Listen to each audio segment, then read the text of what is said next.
Folks, thanks for joining us today. My name is John Dubas with Premier Marketing, and we'll be spending the next 55 to 60 minutes or so discussing one of the primary options that Medicare beneficiaries have to cover the shortfall in the coverage that is provided by traditional Medicare. A long-standing option that, well, we elaborated yesterday on the portfolio of products to cover the entire spectrum, but we felt it necessary to elaborate a bit on the Medicare supplements that are being sold during AEP and throughout the year. While they are not subject to a lot of the same regulations we see in the Medicare Advantage and prescription drug world, you get that crossover sometimes that you need to be aware of some of the different things that can happen and how they can happen.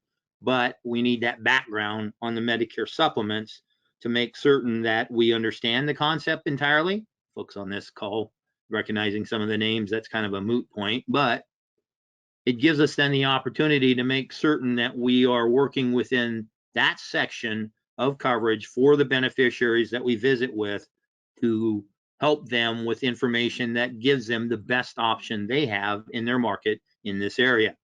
Today's presentation is being recorded and will be made available on our website at premiersmi.com and on our YouTube channel as well. You'll find in the software package, there's a section for both questions and chat. We ask that you put your questions in the questions box.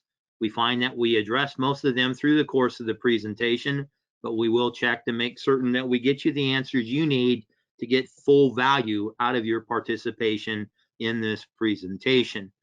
You'll note as well that these presentations are made to agents with different exposure to our organization and to the topic.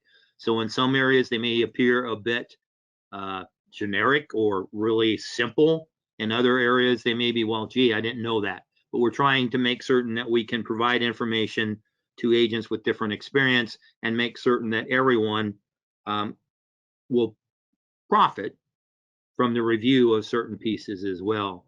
And so with that in mind, one of the first things we'll do is give you a bit of level set about our organization. Premier Marketing is a national marketing organization founded in 1968. That's part of the Integrity Marketing Platform. Offices across the country. We're licensed in all 50 states. We act as an insurance wholesaler working with independent insurance agents such as yourself through contracts that are at the highest possible commission levels, with recruiting contracts available to those who qualify.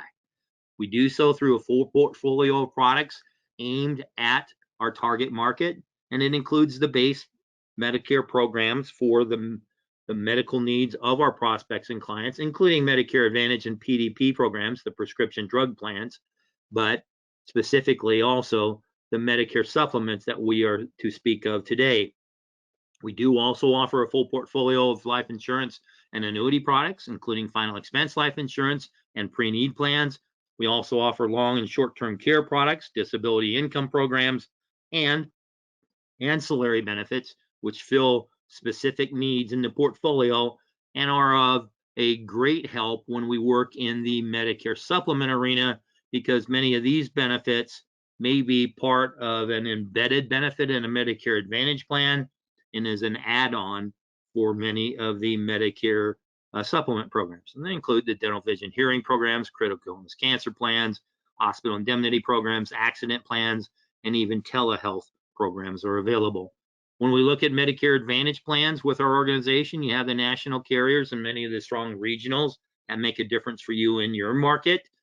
Same philosophy carries over into the prescription drug programs, where you see the national carriers actually providing the access to these plans through the MA contract. Notable exception, the Mutual of Omaha program is a different portion of a contract than any of their other offerings, and Clever RX is actually just a discount program, not a sanctioned Part D prescription drug plan. Medicare supplements, well, there's always one being introduced, it seems like. We have a great portfolio of products.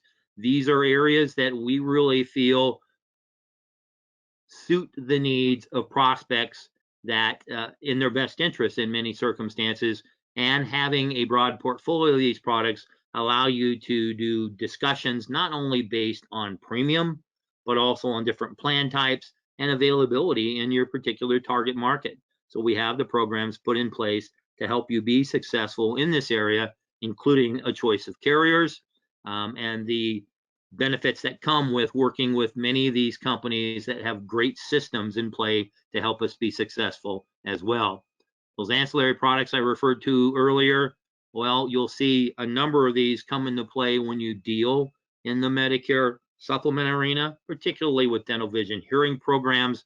A lot of folks coming off of group insurance are accustomed to having those sorts of benefits, and they want them moving forward, so that can make a big difference. You'll also see folks that have had personal experience with family members or perhaps themselves or dear friends that are battling certain illnesses or critical illnesses, including cancer. So these come into play as well. So you have a variety of programs to adequately address the needs of our prospects and clients, regardless of the base medical plan type. But you'll see a couple of these categories really come into play when we work with Medicare supplement plans. We also want to make certain that we're properly communicating with our prospects and clients.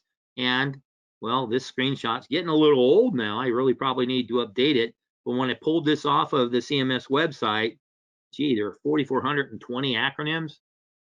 I've been doing this longer than I care to admit. I guess now there's always one that goes, oh man, what do they mean by that? Well, this gives us the opportunity to make certain that we're properly communicating. It reminds us to define an acronym when we use it, or perhaps minimize our use of acronyms if possible, to make certain that we're communicating properly with the folks that we are visiting with. You look at the Medicare market overall, well, burgeoning market. You come on these calls, we speak of the silver tsunami, the aging of the baby boomers, 1 every 10 seconds, 10,000 plus a day. Well, it's based on age. And what we're finding now in today's new reality, in the new normal, neat little phrase that's bounced around so much, many of the folks that are eligible for Medicare aren't fully taking advantage of that for one reason or another when they age in. And that may be because they're covered by group or they have some other coverages.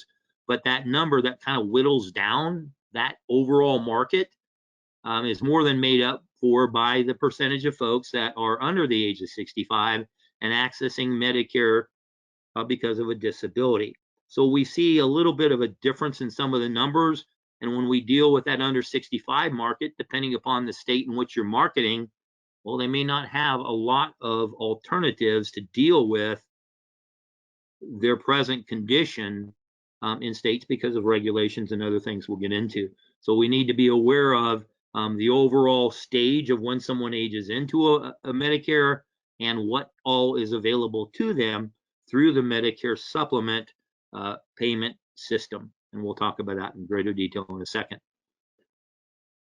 A lot of talk right now in the Medicare world, of course, is, well, gee, October's coming up. It's the beginning of the marketing period for AEP through the first 2 weeks of October. And then October 15th, well, it begins the, from my wedding anniversary to Pearl Harbor Day. Might explain my divorce, maybe. It gives us then an idea of what the general attitude is with the senior population. They're aware of the opportunity to change. We'll see in a moment that many of them don't examine their coverages year over year. But while Medicare supplements are not directly governed by these enrollment periods, they're affected by them. And we see, because of perhaps the publicity on the open enrollment period, all the bloody commercials that are on television, whatever it happens to be, folks buy more Medicare supplements during annual election period than you do in other parts times of the year, with some exceptions. So while these don't directly regulate the sale of a Medicare supplement, we'll talk about that in a moment as well, it can very much affect it. And as does the special election periods, because you'll see that there's a number of, well, here's my get out of jail free card for my lock-in, so to speak, because of different circumstances. This may give us the opportunity to change a person's coverage from one type of base medical to the Medicare supplements, from an MA to a MedSup, or from no additional coverage to a MedSup through the use of these special election periods. And that might well extend into the special election periods that are brought on by different circumstances that give us an extra way of addressing the needs of our prospects and clients.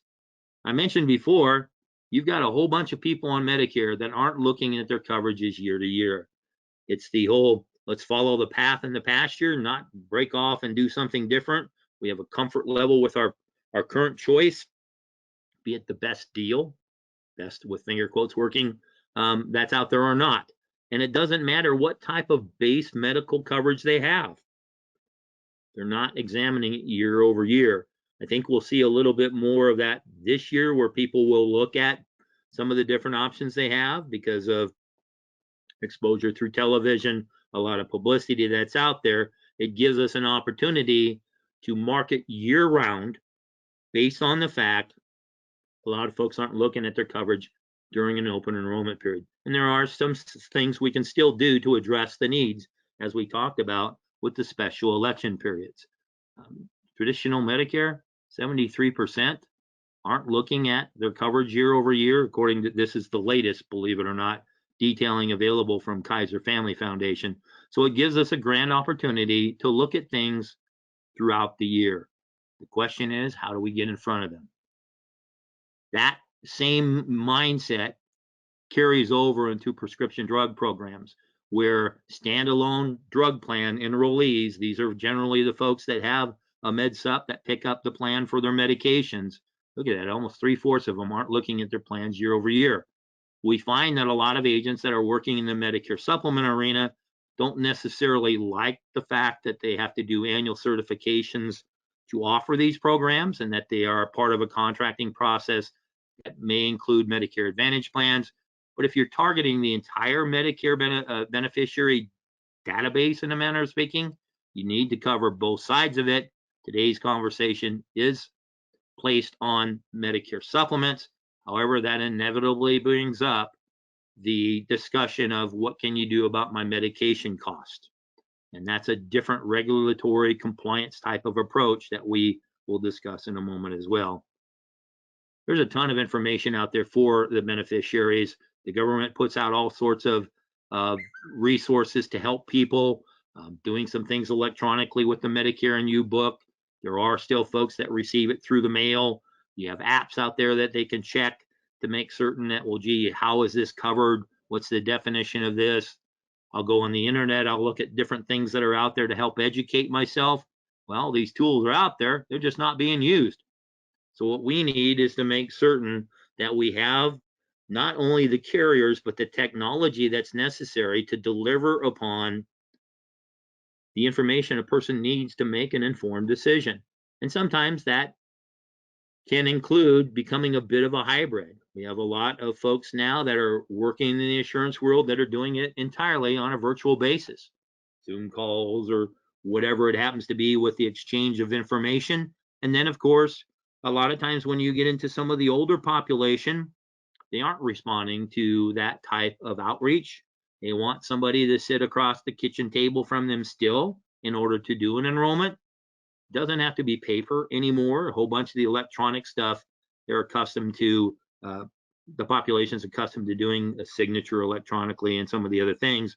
But having that technology provided by the carrier that we contract with, the marketing organization you work through, like Premier Marketing, that can be a big difference to you in minimizing your windshield time and being more effective and efficient in the offering of products, particularly in the Medicare supplement world. There's a lot of folks in this space that are still smile and dialers, which you can do, a little more difficult with a do not call list and Big Brother announcing our outreach before someone even answers the phone.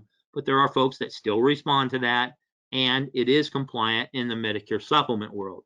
The challenge is what happens when the conversation bleeds into the drug coverage, or that's really nice, but I can't afford it. You have any other options? So some things that we want to make certain that you have the technology available to make this work, and that then brings about the question of, well, hey, this population's been trained since the pandemic hit to receive things, information electronically. They become, as this says, increasingly digitally savvy.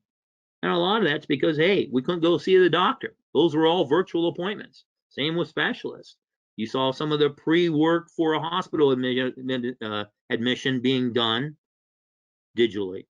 Same thing with some of the things with dentists. Heck, even our participation in our with our faith family was done digitally, and a lot of it still is. And you'll see, I think, that it'll never go back to the old days. But there are still folks that want to receive information, digest it, and visit.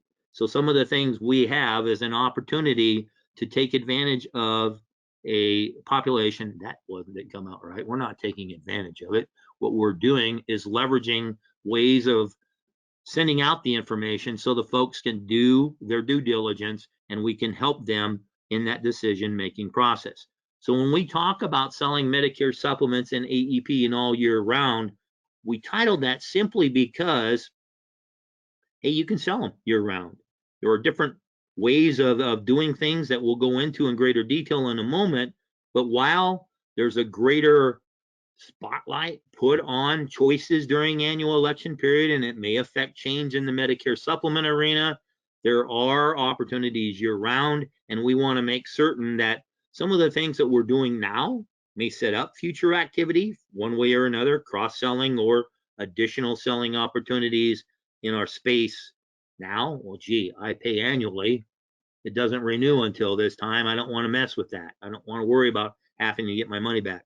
We want to make certain that we are delivering the information that allows us to be successful in this niche all year round. So using that tool, using that Medicare and You handbook, the Medicare and You 2023 book is out there, but it still has 2022 numbers in it. So I haven't changed the picture on this. So what it does, however, is it tells us exactly how we can reference and educate people on Medicare supplements, on the standardized, modernized Medigap plans, and in detail give explanations and answer questions that may come up. You'll be surprised how many people have coverage and they don't fully understand what they have. Well, gee, I don't understand the theory of internal combustion engine completely, but I know how to drive a car. Do you need to know everything? Well, you need to know what's pertinent for you, most assuredly. And we want to make certain that we follow the adage of the Clint Eastwood movie of good, bad, and ugly and give them the details and the choices they need. But this is great reference material to do that. And it gives us then the opportunity to educate folks that may be in that subsection that have chosen to do nothing. There are folks out there that still have just base Medicare coverage. They may have even declined Part D coverage. And educating this population can help us as well. Generally, what we find is folks don't know what Medicare does cover and what they don't. And that includes Part A coverages, the Part B coverages, and how we cover these financial shortfalls. We have to be aware of the fact that many of these folks are very price conscious. So we need to make certain that folks realize what the total out of pocket can be, and how that can make a big difference in ensuring that any future claims are paid for in the manner in which we expect. And so knowing what Part A coverages are, what Part B coverages are, what the shortfall is, and then how do we cover that with base coverages. Gee, I needed to change that picture, didn't I?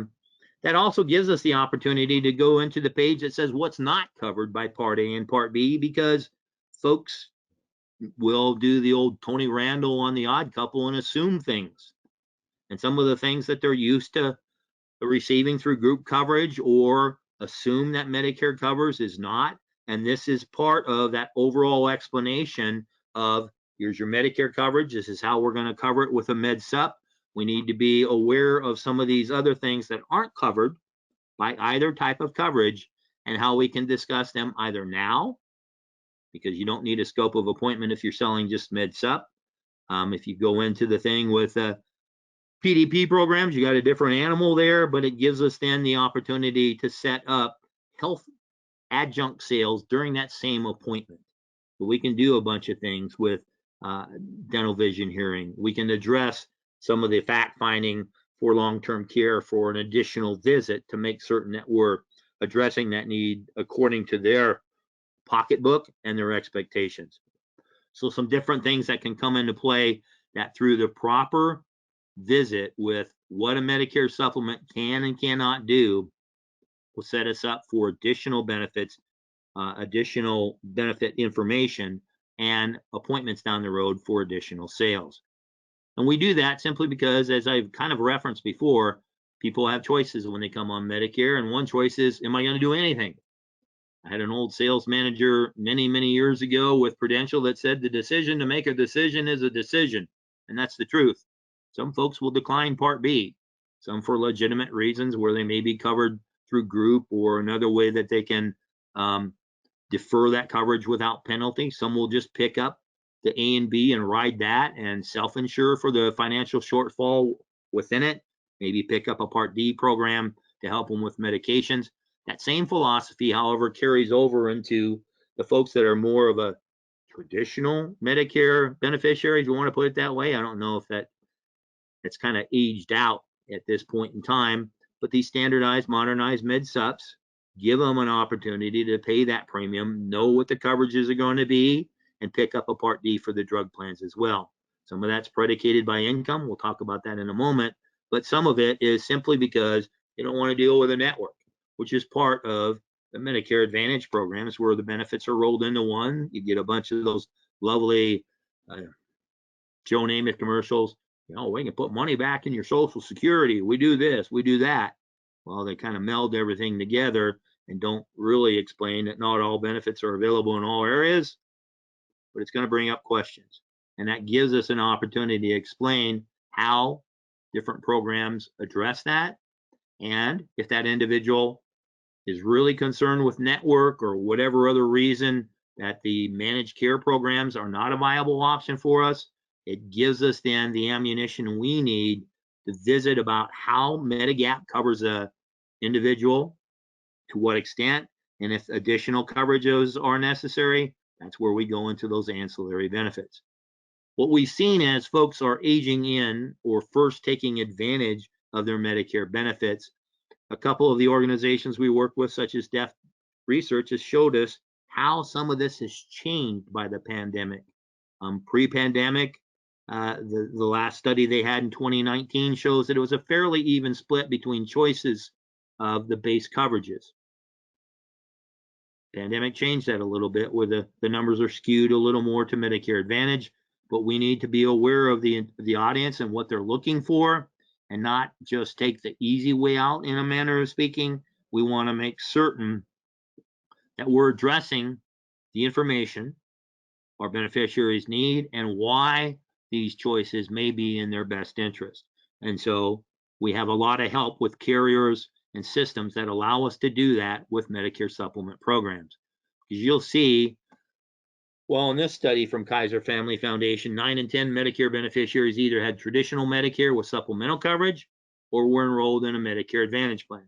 So you're seeing supplemental coverage to include retirement programs, Medicaid programs covered by VA or a retiree or union coverage, whatever it happens to be. And then there's that percentage that they're self-insuring. This gives us an idea then of how we can approach these different groups. A lot of times we see that based on a lot of the initial out-of-pocket dollars, Medicare Advantage plans are a very popular choice. Is it always in the best interest of that individual? Sometimes it is, sometimes it's not. How does that differentiate with a Medigap policy? And the explanation of those types of plans can really illuminate that for the folks with whom we're having the discussion. We see, however, in a lot of the employer sponsored coverages, well, some of these are being priced out of the market, to be honest. You'll see some of the carriers that, or pardon me, the companies that are offering retirement benefits are, well, they're obligated to keep money in a fund to fund those. And it's becoming increasingly expensive to make certain that those dollars are there. And so they are looking for folks that are, well, giving them options to come out of the traditional retiree benefits. So we have to be aware of that opportunity, and that can happen anytime throughout the year. And we see that in the news, where a few years ago, many of the large automobile folks pushed people out of their retirement plans into Medicare Advantage or Medicare Supplement options and rid themselves of that financial responsibility. When we get into the folks that are Medicaid coverage, have Medicaid coverage, that's more of a dual special needs plan opportunity with Medicare Advantage because they really can't afford a MedSup or a PDP program. And to be perfectly frank, someone has Medicaid coverage and you're selling them MedSup, you may be doing something outside regulations, we'll put it that way. Many folks that have no supplemental coverage may have done that simply because they can't afford something else, or they felt healthy, or whatever reason it was for not picking up coverage. These folks can be a viable part of our market. Generally, a lot of that discussion, however, is driven by dollars. And as we discussed in yesterday's webinar, that what's the best type of plan for an individual? Well, it's one that's in place when you need it.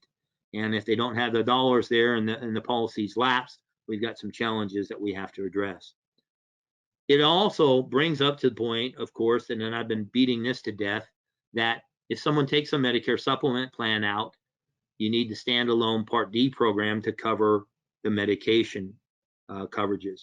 Certain agents that work the Medicare supplement world will just send folks to CMS's website, medicare.gov, and let them enroll in a program by themselves.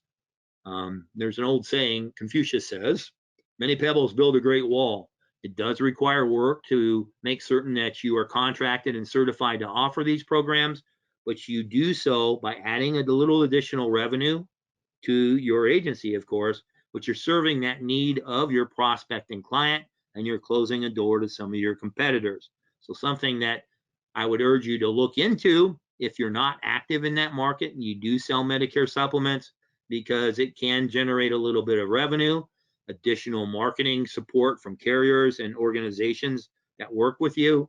And of course, as I mentioned, closes the door for a competitor, a competing agent to come in, or direct consumer advertising like we see all the time on television and taking away our renewal base. So even if we are working specifically with Medicare supplements, we have to realize that one size doesn't fit all. So what are some of the options we have in the Medicare world, and how do they apply versus the Medicare Advantage plans? A lot of this may be a discussion brought about by television publicity or the folks' income, and they're looking to minimize month-to-month out-of-pocket cost. This is a comparison between the Medicare supplement and Medicare Advantage plans that we spoke of yesterday, and why you would want to do one or the other. It is important that even if you don't offer Medicare Advantage plans, you be aware of what they require and what they offer, and be open-minded enough to realize that if you've got someone that is at 125% of federal poverty level, they're getting help on the cost of their medications through low-income subsidy extra help. These may be folks that, well, they'll take out a MedSup and it doesn't stick. And if it lapses, then you have all kinds of other challenges in order to help that individual in their quest for coverage. We want to make certain, first and foremost, that we're doing the right thing for everyone involved. And that may be stepping out of our comfort level for certain individuals. And that may be driven by how we're recruiting. We set up parameters as to income requirements and how that can help us identify folks that are true prospects for the product that we're offering. Now, this is an older labeling of the split out between these, and it's changed a little bit since then, but you'll see that the higher income individuals are generally the folks that are staying in the Medicare fee-for-service program and picking up a MedSup. So if you're dealing with Medicare as an entree for long-term care, annuity, life insurance, whatever it happens to be as a door opener, you're going to be looking for the higher income individuals anyway. And that gives us then the more proper prospect, in a manner of speaking, for these programs to make certain that they not only have the coverage, but that it will stay around for when they need it. Offering a Medicare supplement program to a person that's making less than $1,000 a month, well, that's kind of a, you might get a sale or two, but it's not going to stick, in my opinion. And you'll also notice that sometimes where you're aiming the coverage can make a big difference as well. You look at some of the more affluent urban communities, you'll see a big pull for the higher income people. And I apologize that that's not your eyeglasses.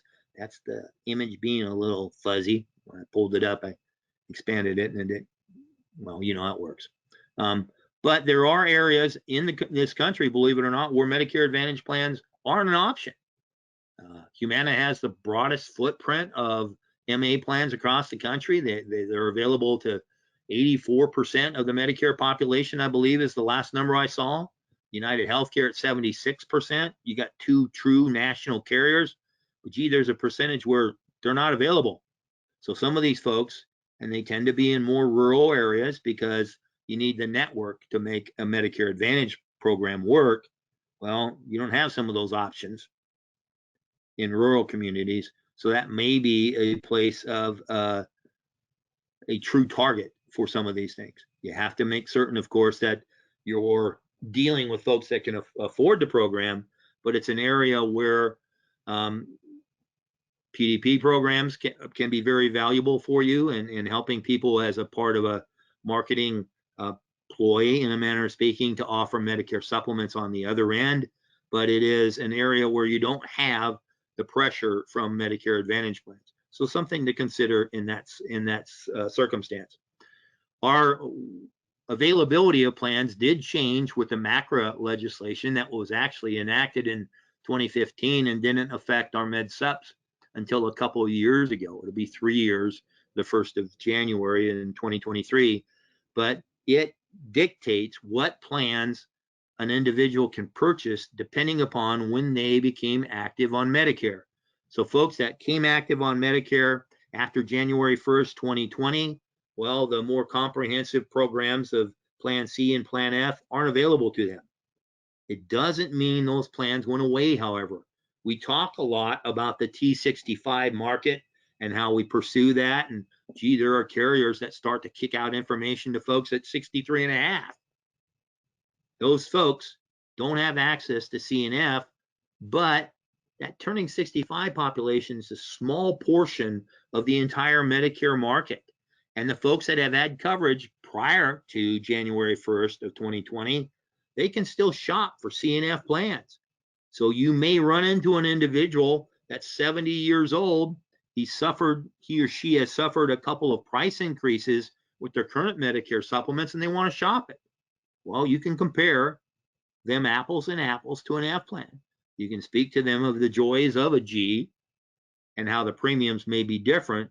But what we're seeing is many of the carriers, because of the fact that most of the FF programs, with certain exceptions, are being medically underwritten, those premiums are holding pretty steady for a whole bunch of folks. And so we want to make certain that we are speaking to the proper plan type, and that gives us an opportunity to discuss the different types of programs that are out there.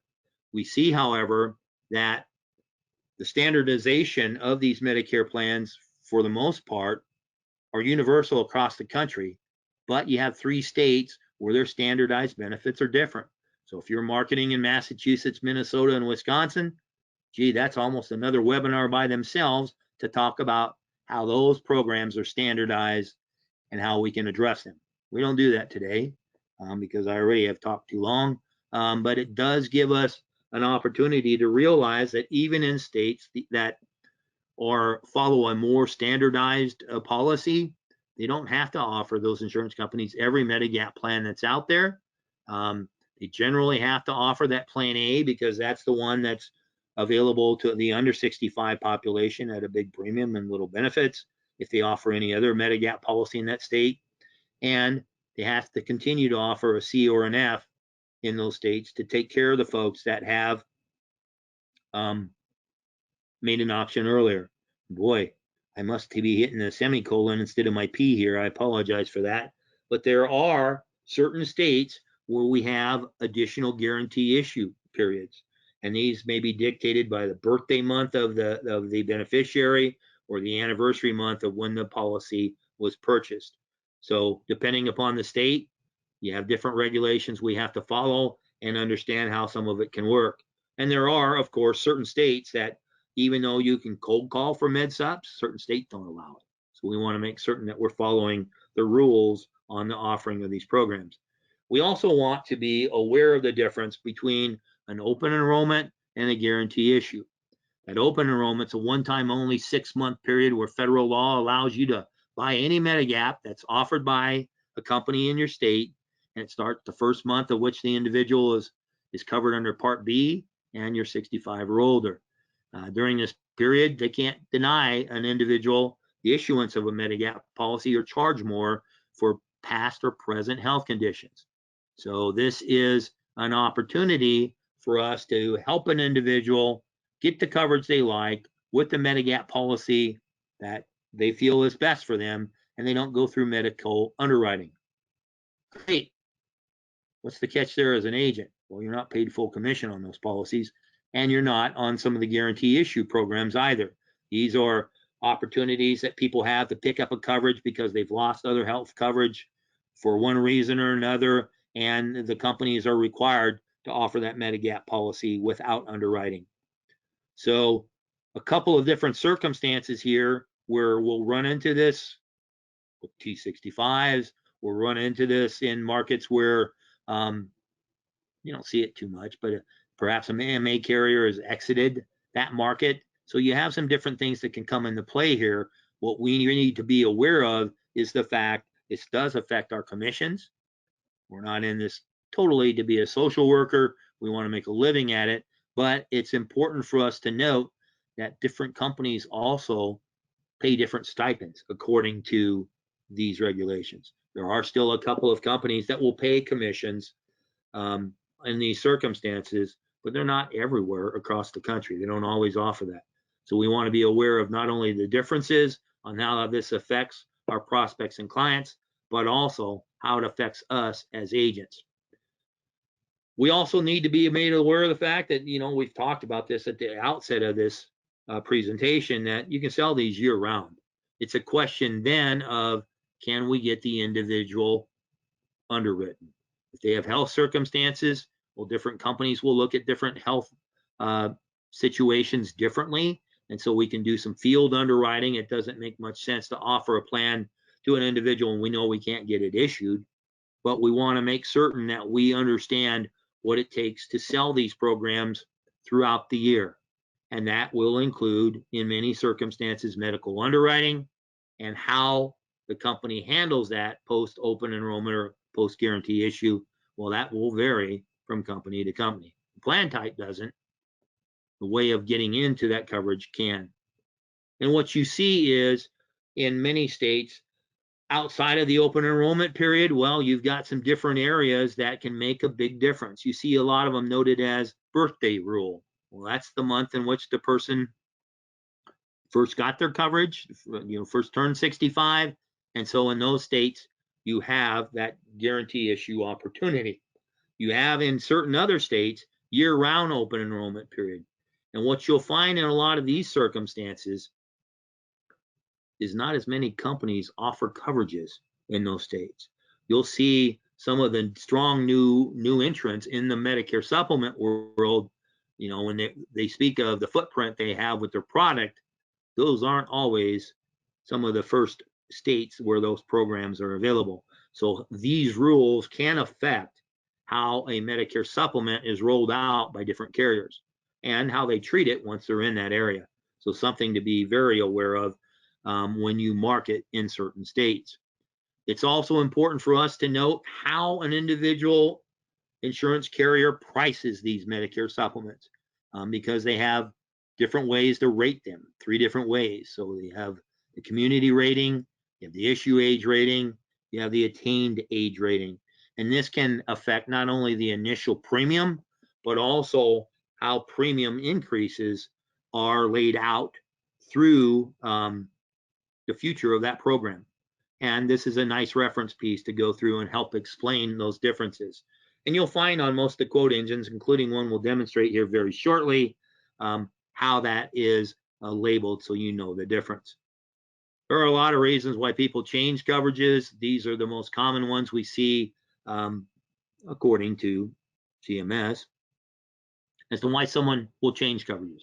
Paying for benefits you don't need. You don't see a lot of people looking to drop a policy for that, in my opinion, because you never know what you're going to need. And pairing one benefit to another may not make a big difference premium wise. That's why having a quote engine to illustrate a plan G versus a plan N can be very helpful for you. And there may be circumstances where you need more benefits than what you needed before. In those circumstances, a lot of that isn't necessarily predicated by the Medigap choice. It's, do you have some of the other ancillary plans that come into play? Or are they looking to improve some of the base coverages? So you will find occasionally that people will have a bad taste in their mouth because of whatever 4 letters may designate the name of the company, or they may just, not feel comfortable with the service that is being delivered to them with their present coverages. You don't see that very often in my mind anyway either, but it's a reason why some folks will change. The big thing, however, is, wow, we just got a price increase. Is there another program that operates like mine that's less expensive? It's a price war in a manner of speaking. If you speak back to the old days when you had gas wars, you saw that, it's all based on dollars. And for some folks, obviously, if they're feeling a bit of a budget crunch or whatever the circumstances happens to be, that of course is a great way of offering a Medicare supplement review to make certain that you're getting the best bang for your buck. A great opening line to help people with that. You do, with Medicare supplements, have that 30-day free look. So there are opportunities for folks to kind of test drive a new one. You don't see a whole lot of folks go back to a more expensive policy unless you have had challenges in delivering the new one. So we want to make certain the companies we work with can do some different things. And you see a lot of publicity right now with Medicare supplement plans that are saying, hey, almost instant underwriting. We can determine whether we can offer the policy when you're still on the phone or still in the house with that individual. It eliminates a lot of the uncertainty if the underwriting goes long. Dollars, a big thing to look at when we speak to how we're approaching our market. If you are pulling a list of folks to smile and dial or to mail or to reach out electronically in some fashion, all doing so compliantly, of course, income's a huge parameter that you would really want to look into, unless you're doing a general sweep with a, here's this message for Medicare supplements, and you're opening up to lower income, realizing that some of those folks will say, hey, looks good, but do you have other coverages? That is obviously an approach, however you want to put it, for folks that are offering plans of all types. If you are working the Medigap world as your forte, well, you may not want to do that. You want to look closely at some of the income requirements and how you can get these people to respond to your outreach. When you look at the age demographics, that can make a huge difference too. The folks that are under 65, that's a pretty small percentage. And why is that? Well, generally in most states, all they have is a plan A. It's expensive. They don't get a lot out of it. And they are more accustomed to managed care. That might be an option better suited for a Medicare Advantage plan. But you'll see that sweet spot. The older a person is, well, when you get very aged, sometimes you run out of money for the premiums, and it precipitates a change to a Medicare Advantage plan, whatever the reason may be. But we're seeing basically less than a 20-year spread that has the bulk of the Medicare supplement policyholders as our target audience. 83%, well, we're going to look at income parameters and we're going to look at age parameters. You don't necessarily, the older you get, they get a little entrenched with, I'm going to stick with this policy. You find even some plan J's that are still out there. Not as much anymore. A lot of those folks have done a celestial discharge, but it helps us set up our target audience based on not only income, but the age that we're pursuing. The plan types that are out there, Well, in the old days, prior to MACRA, Plan F was the bomb. Now it's Plan G if you're looking at what is being offered more frequently than anything else, because it's the most comprehensive coverage in many circumstances available to that individual in the Medicare supplement world. And a big portion of what's being offered there, well, you got the big gorillas in that area. United Healthcare, well, the AERP product, there's a lot of advertising on it. They do a lot of direct consumer, but it's part of the United Healthcare contract that also gives you access to their PDP and MA plans. Very popular choice. Are they the least expensive? Not in most markets, but they have great rate stability and it can make a big difference for the individual. And then you see some of the other pretenders to the throne, big name individuals, and then you have the infamous 30% other. Well, these are a lot of the companies that are new to the market or whatever it happens to be, effective only in really price competitive in only certain markets or available in certain markets. So we need to make certain that we know what are options in our particular target market. We'll talk about that very shortly here. Some things aren't Medicare supplements. Most of you folks realize this. Medicare Advantage Plan, if that's being offered and being referred to as a Medicare supplement, that's a good way to put yourself in compliance, Hades. PDP plans aren't. The other type of coverages that people can access are not true Medicare supplements. There are ancillary coverages, as we discussed, that are a natural sale based on the needs of our prospects and clients outside of what Medicare and our Medicare supplement coverages offer. It gives us a great opportunity to make multiple sales in a singular appointment, as long as we pace ourselves and do a thorough job in describing what is and is not covered. And we realize that the more product that we have in the house, the better our retention is. It doesn't have to be with the same company, just has to be with the same agent. That's you. So that can really drive up our retention, our persistency in the market.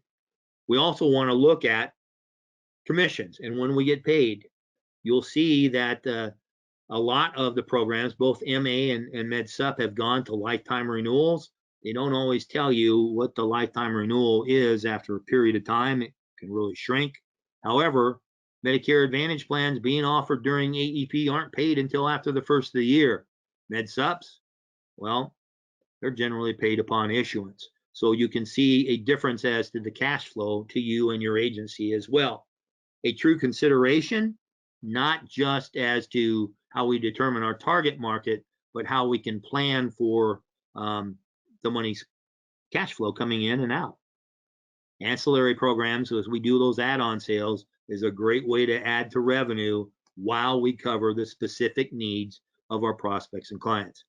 And we've got a really neat tool available to you through your agent success manager, your marketer with Premier, that speaks to the differences in these programs and how we can approach our prospects and do an evaluation guide so we can lay out to them, well, here's our choice within the Medicare supplement world, some of the additional things we need to look at to make certain that your coverage is complete and as comprehensive as possible.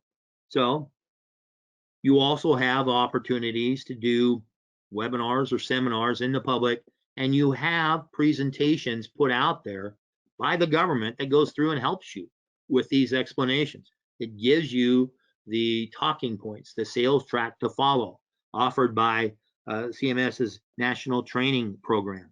Great way of doing it. And of course, if you work specifically with one carrier as your point, well, they have these type of presentations available to you as well. We do offer a T65 locator tool that is really, really neat to help you. Well, gee, in a particular area, where are these folks? Well, you download this program to your smartphone or your desktop, you register for it. They verify that you have a contract with us and you have access to all this information. Really helpful if you're in an area and you stacked appointments, one cancels on you, you can door knock from Med Subs. How effective it is, well, it depends. And you have to be really careful about the whole compliance thing of crossing over into PDP and MA talk, but it's a great way for you to realize in a particular area what is viable for you as prospects. and that enables you to make use also of our Medicare Center program. This is a great tool available to you, like the T65 locator that, in the vernacular of J.J. Walker on his commercials that drive you nuts, it's free. It gives you a way of making certain that the tools that you need are there for you to use.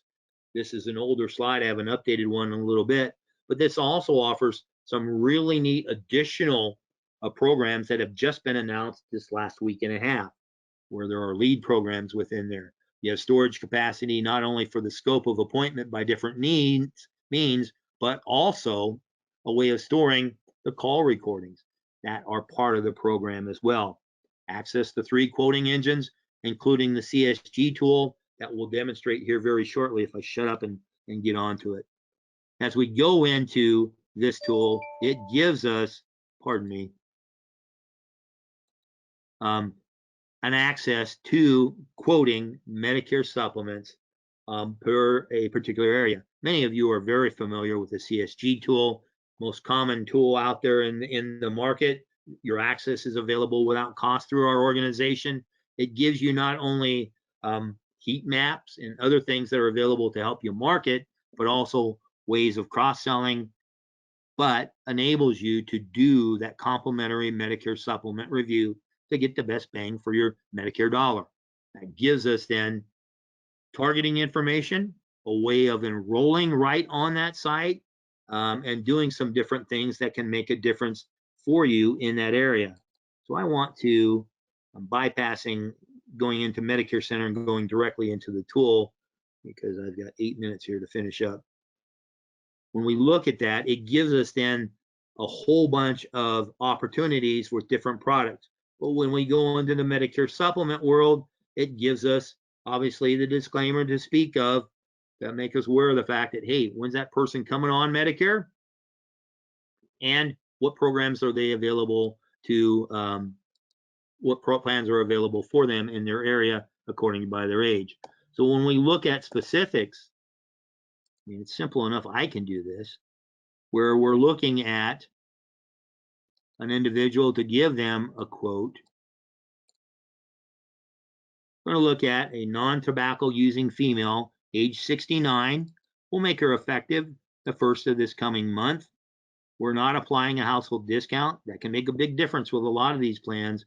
But since she has had Medicare prior to the first of the year in 2020, she can still shop her part or Plan F, and this will pull it up for you eventually. This is where the Jeopardy music is going in the background, and it's pulling together the detail that we need. But it lays out these programs, and you can sort it by cost or whatever benefit it happens to be. It's going to give you the information on these programs that are now available with an e-app through the program, a great way of doing some things efficiently. There are still folks out there that will do pen and paper. It slows down the entire process, but it's available through most companies. There are a couple out there now that won't accept a paper app. So we want to make certain we're doing the right thing. But this gives us then the information we need to have a discussion. And we can put in market analytics as well, and that gives us the detail we need to explain future price increases. Because let's face it, you're going to have them.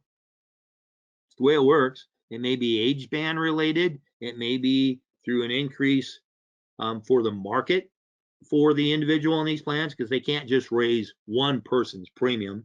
It has to be for a reason. Well, they can if it's an age increase, obviously, but some different things that come into play, and what we can look at as to how stable these premiums are, because that is a consideration for many folks.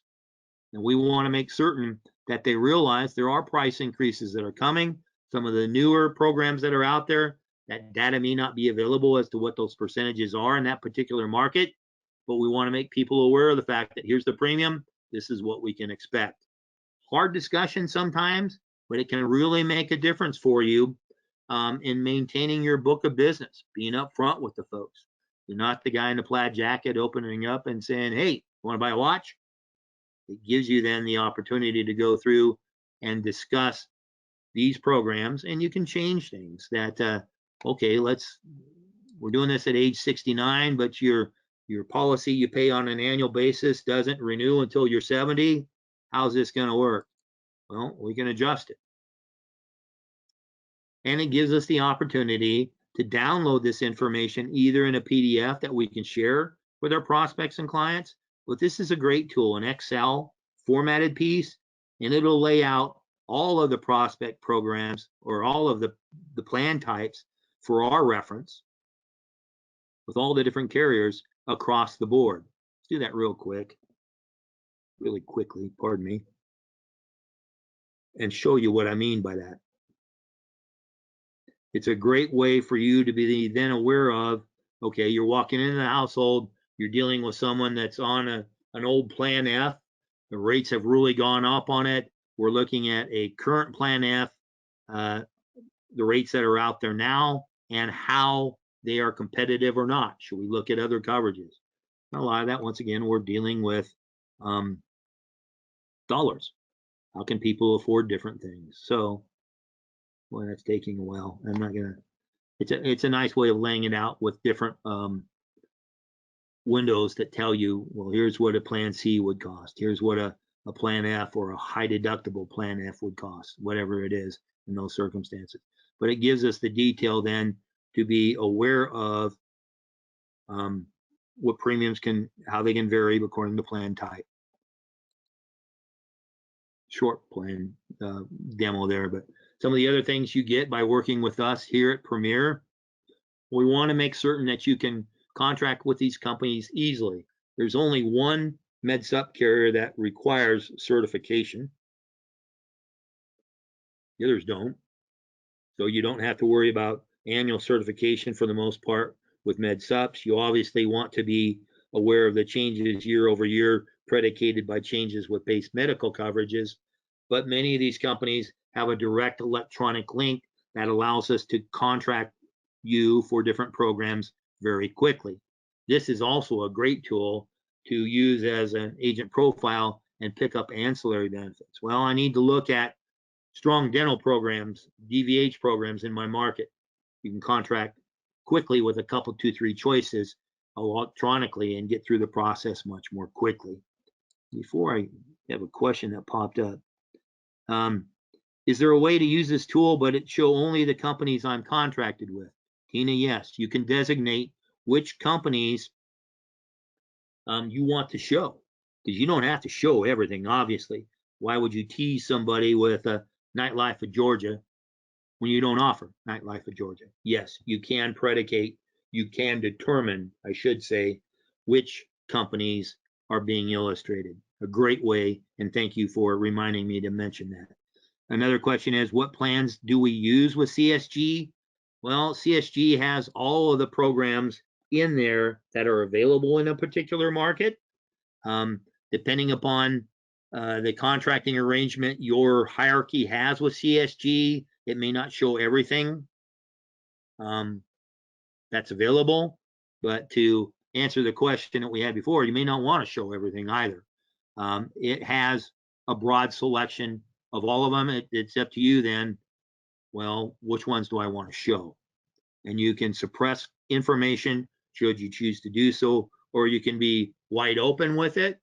You know, that disclaimer we have with Medicare Advantage where you have to say I'm not contracted with every program. Well, that doesn't apply to Medicare Supplements, but you know how things can leak one way or another. It all depends on you and what you want to show and how you want to exhibit it. We do also offer discounted errors and omissions coverage to qualified agents, for qualified agents. What makes you a qualified agent? You got a contract with us, but this is a coverage that you own. So it protects you regardless of whom you contract through. I don't care how big the organization is you're working with. They don't have every plan in the world. And most insurance companies, 99% of them plus, require your own type of insurance malpractice to make certain that you're covered. This covers you across the board and even gets into some coverage for some variable product, which is hard to find, for now. We do also offer bundling contracts for bundling packages for continuing education through our association with WebCE to make certain that your license stays in play. You can add to your own benefit package through a modified guarantee issue DI program, disability income for yourself, where you're paid a commission to broaden your own protection. And much as what I mentioned at the outset of today's presentation, we only have a few slides to go. They're being recorded, available on our website and on our YouTube channel, so you can go through and speak to, well, gee, I need to review some of that MedSup stuff because he's talking so fast. What did he mean by this? It gives you a chance to go back and review things. It also gives you access to, well, I want to work with faith-based organizations. I want to speak to them about Medicare supplements and the choices they have. Dealing with faith-based organizations or providers, because not every provider wants everything in an MA plan. They want to look at their payer mix. It gives you help in marketing techniques, marketing niches within the insurance world, and then, of course, specific carrier information as well. Here's that updated slide on Medicare Center. I cannot overemphasize the value of this program.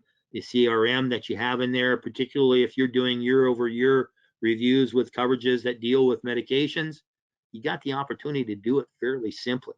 It allows you to stay compliant and use resources to help you be more effective in your pursuit of business as well. Available without cost, as JJ Walker says, free to agents contracting with us and our platform partners. MA and PDP programs, well, the max compensation for those plans is set by the government. Most of the carriers offer that right out of the bat, so they don't have a lot of incentives or trips that come with MA or PDP programs. That's not the case with MedSups. You see marketing dollars available based on production that can be very, very incentivizing. I mean, it may help you determine, well, gee, there's only a $2 premium difference between these plans. This one I'm paid 20% commission, this one 22, and they have a bonus program. No offense, you're worth that 2%. So keep that in mind, and many of those incentives enable you to have the production to qualify for carrier trips and incentive programs that we offer as well, including some of the lead-based programs that help you be effective in your community. So you have an opportunity to make use of direct mail programs based on production, where it cuts the cost of those programs. You can qualify through health programs and through final expense, so you can do double a drop each month and do it consistently because the cost of it's more under control. We work with preferred lead vendors that are vetted to make certain that their systems can deliver those leads to you as quickly and as hot as possible, and that the information going out in the pursuit of procuring those prospects are compliant for you as well. You do also have access to direct mail pieces that are returns, fresh, non-touched, through a program we have with a partner to deliver upon those. It's a great way to fill in your calendar, make it a part of your regular marketing program, whatever it happens to be. These costs will vary according to plan type, area, time of year. This is the most expensive that I've seen them, but these are available to you as well. You do also have the internet lead programs that we have. They're Facebook based, one for final expense and one for Medicare. One of the things that we see a lot of agents being really successful in this space, but they are able to respond very quickly. It's a microwave lead. It's also a microwave lead that expects a microwave response. So keep that in mind. A T65 locator, once again, helps you nail down exactly where these people live and how you can work it that way. And then that referral program that I mentioned, it's not only helpful during the sales process, but it's also a great tool to go back and when you speak to folks with their annual review, asking for it. How you do that, how you bring it up without being brusque, or is that the proper approach for some individuals? It's a great way for you to keep your book of business engaged as well. So we say all this, we do all this because we want your business. We want to be referable to you for your friends in the agent community, and making certain that we're able to deliver upon our promises as well. And because it's Medicare Supplements, the contracting process is not as drawn out with a whole bunch of the others. We do it electronically. It can happen much more quickly. I say that simply because one of the carriers I'm dealing with, if we put in something electronically on a contract, 5 to 7 business days.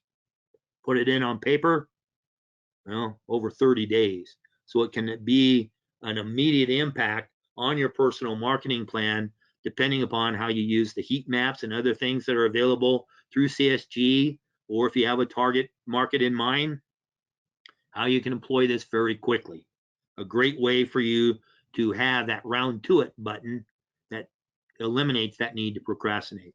So all that said and done, we burned more than an hour of your time, but we wanted to make certain that you realize that a very valuable option to a portion of our Medicare community that have discretionary dollars for other products can make a big difference for you. And for those of you that have done business with us in the past, I thank you for that business. I sincerely do. I hope we can enrich that relationship and expand it even further. For those of you that are looking at us as a potential marketing partner, I thank you for that opportunity. We look forward to the ability and the opportunity to discuss the options with you as well. But mostly, I want to thank you for coming on the line and investing the time with us here today. We realize that that is your most precious asset, your time, and we want to make certain that we are delivering upon value for you. Checking really quickly for questions. We seem to be good. With that said, then, I'm going to thank you once again for coming on the line. And until we're able to visit in the future, I wish you good selling. Thanks so very much. Best of luck to you during the upcoming annual election period and throughout the year. We hope we are one of those organizations or the organization that can help you be lucky. The harder you work, the luckier you get in many circumstances. Thank you. Until we speak again, I wish you good selling. Thanks so much. Talk to you soon.